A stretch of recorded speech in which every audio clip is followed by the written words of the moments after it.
Botticelli Casuals. The real casuals. Botticelli and Raphael. Shirts and trousers. Russia Ukraine இடையே போர் நிறுத்தம் தொடர்பாக இனியும் முன்னேற்றங்கள் எதுவும் தெரியாவிட்டால் இருதரப்புக்கும் சமரசம் செய்து வைக்கும் பணியை நிறுத்திக் கொள்ள அமெரிக்கா முடிவு செய்துள்ளது. பிரான்ஸ் தலைநகர் பாரிஸில் உக்ரைன் மற்றும் ஐரோப்பிய யூனியன் நாடுகளின் தலைவர்களை அமெரிக்க வெளியுறவுத்துறை அமைச்சர் மார்க்கோ ரூபியோ சந்தித்து பேசினார். ரஷ்யா உக்ரைன் இடையே சமாதானம் செய்து வைக்க அதிபர் டிரம்ப் பெரும் ஆர்வத்துடன் இருப்பதாகவும், ஆனால் அதில் எந்த முன்னேற்றமும் ஏற்படாததால் இன்னும் சில நாட்கள் பொறுத்து பார்த்துவிட்டு இந்த பணியிலிருந்து விலக முடிவெடுத்திருப்பதாகவும் தெரிவித்தார்.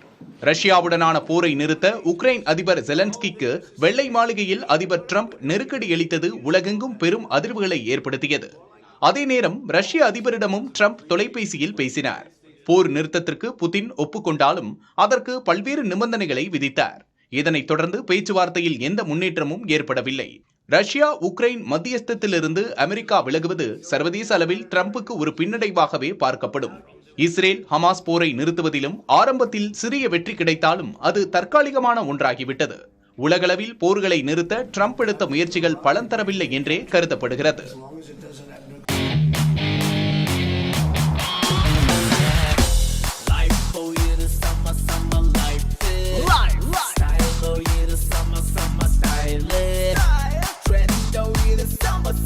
Botticelli Casuals.